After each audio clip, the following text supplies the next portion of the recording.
So after I finish my survey, I often set up a station to take my photographs. So I've got my cooler here, and my bees are inside the cooler, still in their jars.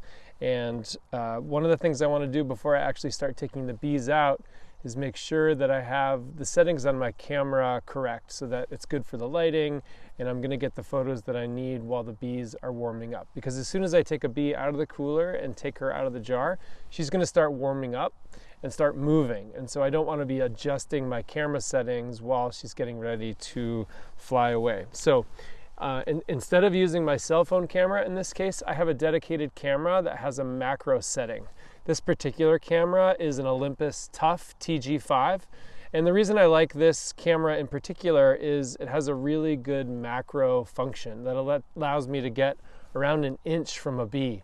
And I can take really good close-ups, which allows me to see the detail that I need to. That doesn't mean that your cell phone camera won't work or that you can't participate if you don't have one of these cameras.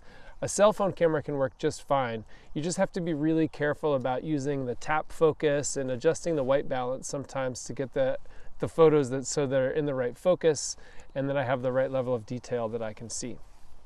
So usually what I do when I'm just getting started is I'll take the lid of a vial and just set it on my station and pretend that it was a bee. Make sure that I have my macro setting on, and then I'll just take a photo of that lid. And then I will pull up the photo and just look at it. And it looks good to me. Sometimes it might be too dark, sometimes it might be too light or whatever. But in this case, I look fine. We're in a nice lighting conditions today, so I'm in good shape. So I can get started and grab a bee out of my cooler. So I reach in and I have a bee here.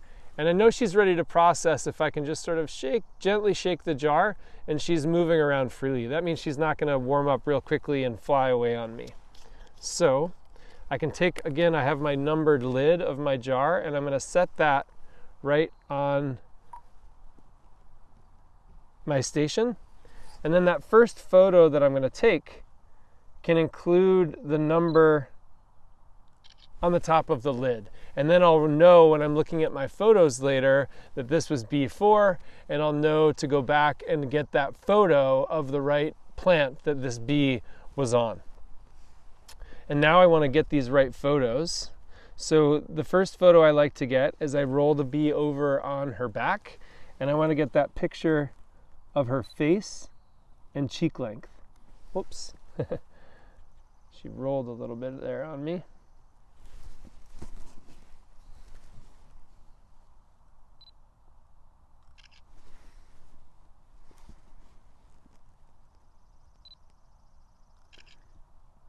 Now I can see she's starting to wake up a little bit here, which is okay. You don't need to panic. You can still take the time to get the photos that you need. And then I usually roll her onto her legs, and I like to get a profile shot, and then I can get a top-down shot. One of the interesting things about this particular bee, I'm not sure if you can see it on the video, but she is just absolutely covered in pollen. So she's got actually pollen that's obscuring some of the colored hairs on her body.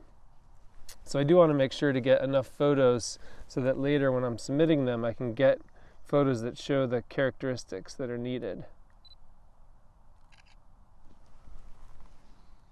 This particular species has orange hairs at the very back of its abdomen, and then a little crescent of yellow on T2 there. This species is Bombus mixtus. The common name is known as the fuzzy horned bumblebee. And then once I'm sure I've got all those pictures that I need and I can see all the characters that I need to, I can move on to the next bee. And I'll just sometimes just gently grab the bee and place her in the shade over here, and then she'll just warm up and move on her way. Before I move on to the next bee though, I want to make sure to record all of the data that I need to on the data sheet. And so I go back into my camera and I look at the photos that I've just taken. And this particular photo that I just finished taking was 1541. So I would write that down on the data sheet as the last picture that I took of this individual bee. And then that first photo that actually included the lid of the jar was photo 1534. So I would write 1534 to 1541. And then I know when I'm entering my data there, which of those photos go with this bee. And I also know which photo of a plant that I took earlier when I remember I snapped a photo of the lid of the jar next to that plant. I'll know which plant to include when I submit my information to Bumblebee Watch. And then I'm done with this bee and I can move on to the next one.